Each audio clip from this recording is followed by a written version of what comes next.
भोलेनाथ की जय। दोस्तों, आज सोमवार का दिन है। सोमवार के दिन को शंकर भगवान को समर्पित होता है। आज के दिन भक्त भोलेनाथ को प्रसन्न करने के लिए विशेष पूजा अर्चना करते हैं। कुछ लोग आज के दिन व्रत भी रखते हैं ताकि शिव की कृपा प्राप्त की जा सके। बाबा भोलेनाथ के आशीर्वाद के लिए आप भी सोमवार का व्रत कर रहे हैं तो शिव व्रत की कथा को पढ़कर और सुनकर इस उपवास को पूरा करें।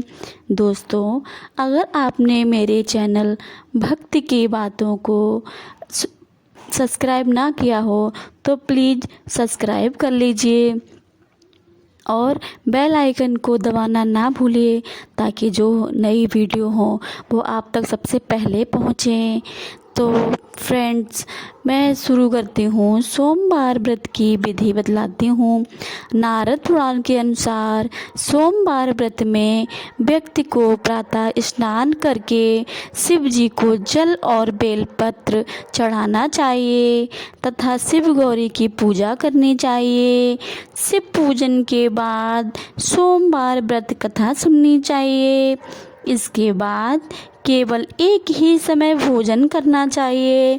साधारण रूप से सोमवार का व्रत दिन के तीसरे पहर तक ही होता है, मतलब शाम तक रखा जाता है। सोमवार व्रत 3 प्रकार का होता है। प्रति सोमवार व्रत, सोम प्रदोष व्रत और 16 सोमवार का व्रत। इन सभी व्रतों के लिए एक ही विधि है। शुरू करते हैं सोमवार व्रत की कथा। एक समय की बात है, किसी नगर में एक साहूकार रहता था। उसके घर में धन की कोई कमी नहीं थी, लेकिन उसकी कोई संतान नहीं थी। इस कारण वह बहुत दुखी था।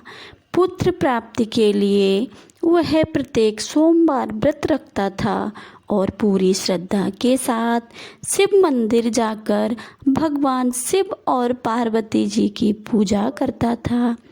उसकी भक्ति देखकर एक दिन माँ पार्वती प्रसन्न हो गईं और भगवान शिव से उस साहूकार की मनोकामना पूर्ण करने के लिए आग्रह करने लगीं।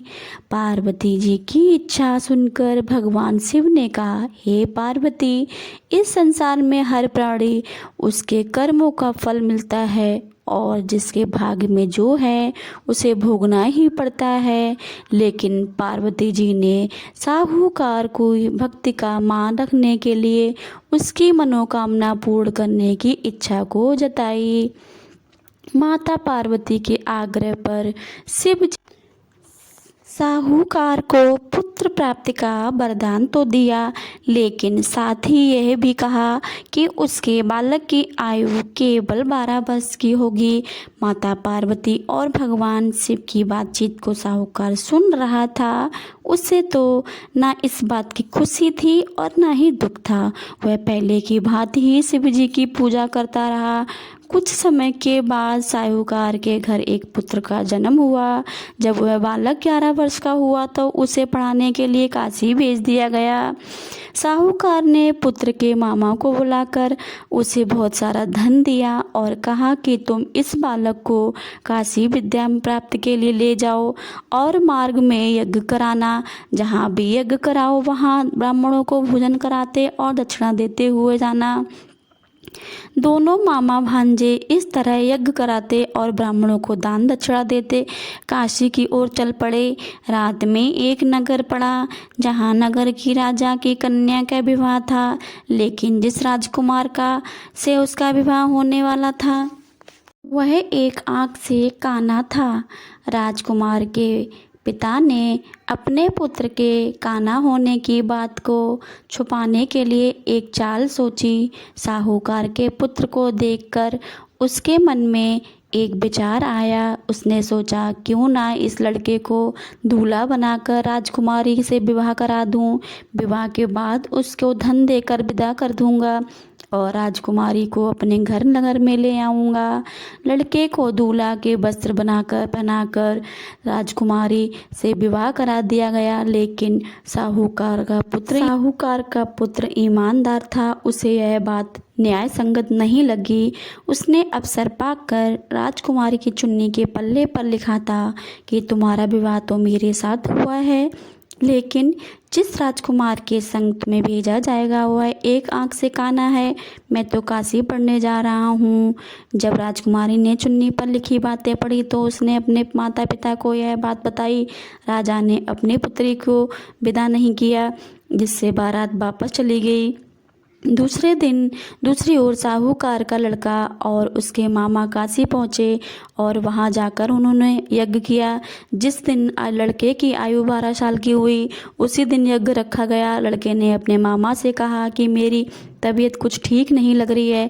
मामा ने कहा कि तुम अंदर जाओ, सागर सो जाओ। शिव जी के वरदान सुनकर कुछ ऐसी ही देर में उस बालक के प्राण निकल गए। मृत भांजे को देख उसके मामा ने विपल विलाप शुरू कर किया। संयोगवश उसी समय शिवजी और पार्वती माता उधर से जा रहे थे। पार्वती ने भगवान से कहा, स्वामी मुझे इनके रोने के स्वर सहन नहीं हो रहे, आप इस व्यक्ति के कष्ट को अवश्य दूर करें। जब शिवजी मृत बालक के समीप गए तो वह बोले कि यह उसी साहूकार का पुत्र है जिसे मैंने 12 वर्ष की आयु का वरदान दिया। अब इसकी आयु पूरी हो चुकी है। लेकिन मातृभाव से विभोर माता पार्वती ने कहा कि हे महादेव, आप इस बालक को और आयु देने की कृपा करें, अन्यथा इसके वियोग में इसके माता पिता भी तड़प तड़प कर मर जाएंगे। माता पार्वती के आग्रह पर भगवान शिव ने उस लड़के को जीवित होने का वरदान दिया। शिव जी की कृपा से वह लड़का जीवित हो गया। शिक्षा समाप्त करके लड़का मामा के साथ अपने नगर की ओर चल दिया। दोनों चलते हुए उसी नगर में पहुँचे जहाँ उसका विवाह हुआ था। उस नगर में भी उन्होंने यज्ञ का आयोजन किया। उस लड़के के ससुर ने उसे पहचान लिया और महल में ले जाकर उसकी खातिरदारी की और अपनी पुत्री को विदा किया। इधर साहूकार और उनकी पत्नी भूखे प्यासे रहकर बेटे की प्रतीक्षा कर रहे थे।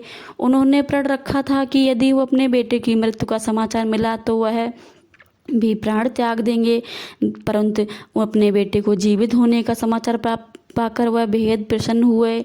उसी रात भगवान शिव ने व्यापारी के स्वप्न में आकर कहा, हे श्रेष्ठी, मैंने तेरे सोमवार के व्रत करने का व्रत कथा सुनने से प्रसन्न होकर तेरे पुत्र को लंबी आयु प्रदान की है। इसी प्रकार जो सोमवार व्रत करता है या सुनता है और पढ़ता है उसके सभी दुख दूर होते हैं और समस्त मनोकामना को पूर्ण होते हैं।